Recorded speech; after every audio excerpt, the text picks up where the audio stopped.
Hey everybody, Antoni here with a review of Verdi's Don Carlos, which was live from the Opéra Bastille de Paris. The conductor was Philippe Jourdan. The production was done by Krzysztof Warlikowski. The sets and costumes were done by Malgorzata Szczesniak. The videographer was Denis Guégon. The dramaturgy was handled by Christian Lorchon. The lights were handled by Felice Ross. The choreographer was Claude Bardouille, and the chorus master was José Luis Basso. A few words about the original French version of Don Carlos. This premiered in 1867 with 5 acts, including a ballet. The music was slightly different than the one found in the 1882 Modena version. For example, we have an extended duet between Elisabeth and Eboli before Eboli bursts into her grand aria O Don Fatale e Detesté, known in Italian as O Don Fatale, O Don Crudel.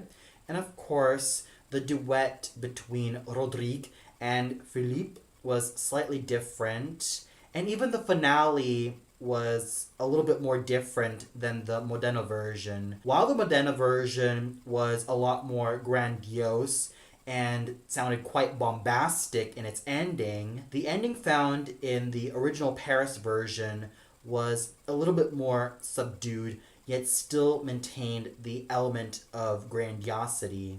So yes, some of the changes found in the Modena version did affect a bit of the music and the story, like especially found in the Paris version, in which we find out why Elisabeth and Eboli had to trade masks and cloaks in order for Carlos to even tell Eboli that he truly loves Elisabeth, even though Eboli herself is madly in love with Carlos. With that out of the way, I was mainly anticipating this particular production of Verdi's Don Carlos because not only did it have the likes of Jonas Kaufmann as Don Carlos, Ludovic Tézier as Rodrigue de Pousa, Ildar Abdrazakov as Philippe II, and Dmitry Belosevsky as Le Grand Inquisiteur, but it also marked the role debuts of Elina Garanca and Sonya Yoncheva, who respectively sang the roles of Eboli and Elisabeth de Valois.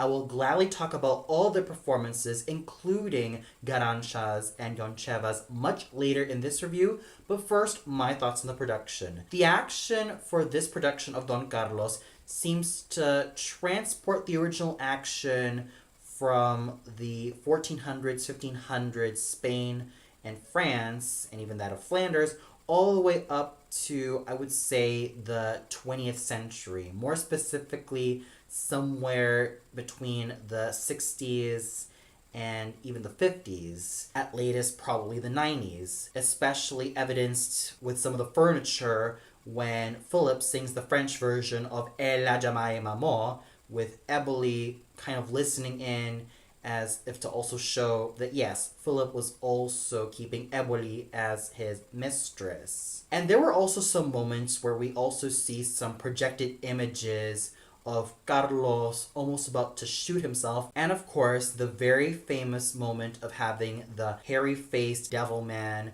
from the 1911 Italian short silent film Dante's Inferno, in which this very well-known footage of the man-devil eating up a human is also shown to show that the heretics are about to be sacrificed by the Inquisition.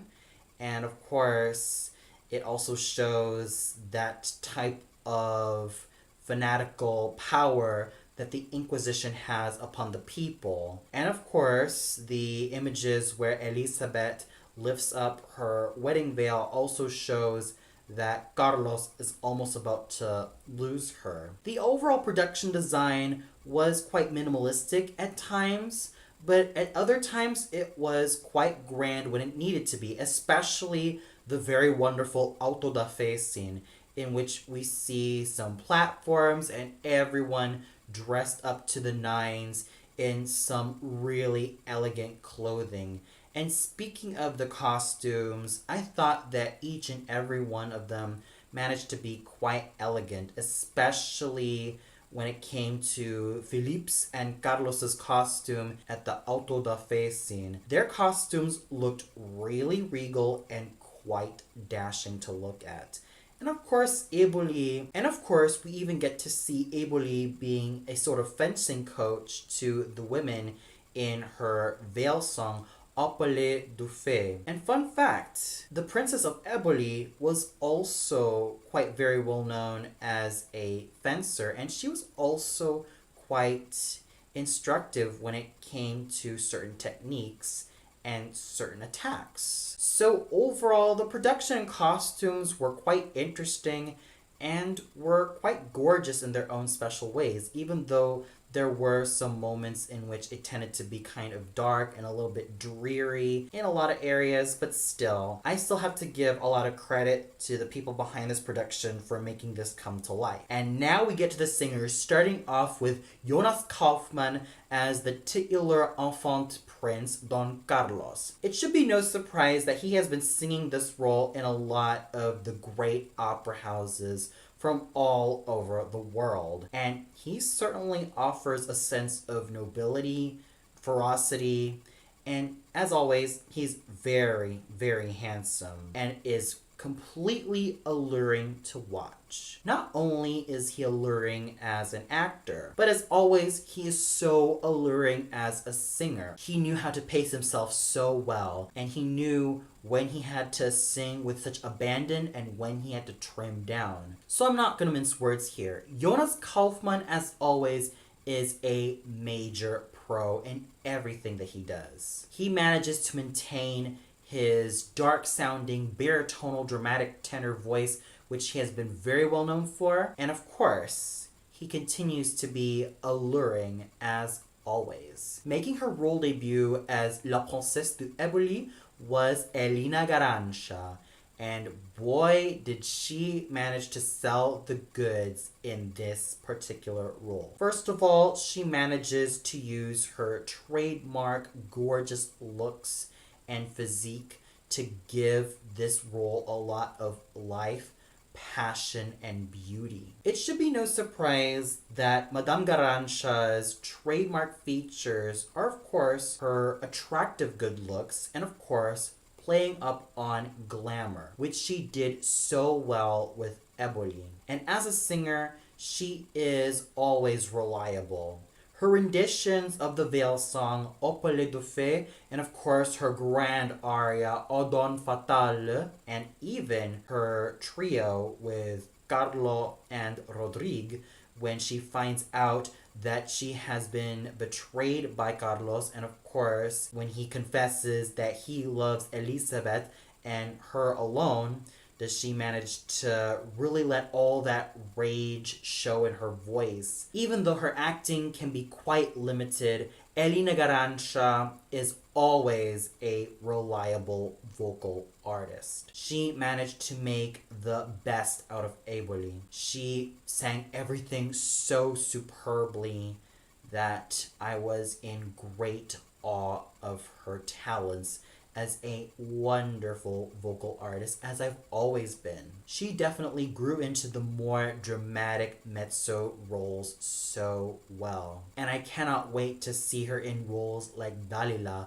or even that of Cunizza from Oberto, and of course Elisabetta from Maria Stuarda. She has definitely grown as a singer, because if you've known Elina Garanca, she basically started off as a lyric mezzo who tended to specialize in all of these boyish roles. Nowadays, all thanks to her very glamorous figure and alluring presence, she seems to specialize in all of these femme fatale roles, like what we've been having with Eboli, and of course, her suffering Santuzza. And I'm sure that in the near future, there will be a Venus from Wagner's Tannhäuser in the works, and maybe to some extent Giulietta from Le Comte d'Hoffmann. Who knows? The possibilities for this awesome mezzo are completely endless.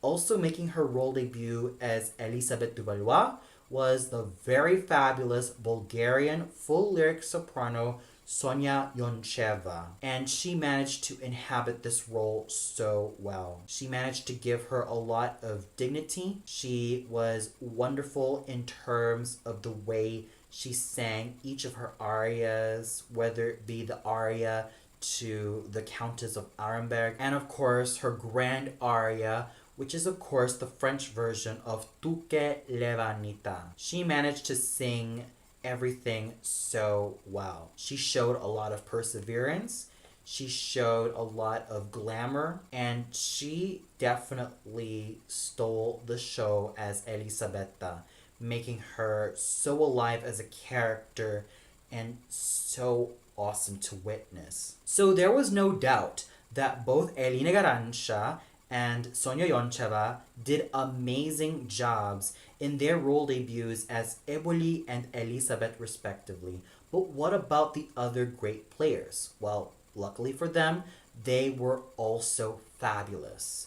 Ludovic Tézier has always been a reliable Rodrigue Duposa. Whether he sings this role in French or Italian, I can never go wrong with him in this particular role. He just gives him a lot of nobility and charm, all thanks to that rich and mellifluous lyric dramatic baritone voice which he has been very well known for. As I stated before, Monsieur Tézier started out as a sort of lyric baritone who mostly specializes in a lot of the cavalier baritone roles, but nowadays he seems to specialize in a lot more dramatic baritone roles.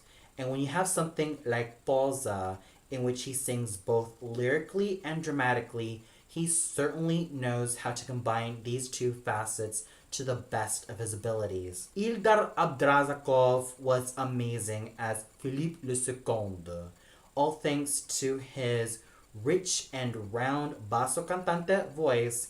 He certainly made a great impression of this role. However, I have in my ears all of the great Filippos of the past, the likes of Boris Christoph, Nikolai Gyaurov, Cesare Siepi, and of course, Evgeny Nesterenko, just to name a few. Oh, and lest I forget about the likes of Paul Plishka and Samuel Ramey. Those were definitely fine Filippos. I have to say that Ildar Abdrazakov still manages to do a very solid job in this role. He does have the nobility, the ferocity, the passion, and of course, the maturity to make this role come to life. He definitely did an amazing job in his grand aria, Elle ne m'aime pas, and he managed to sing this role with the appropriate amount of ferocity, nobility, strength, and he managed to make this really complex role come to life. I can definitely tell that he had a ball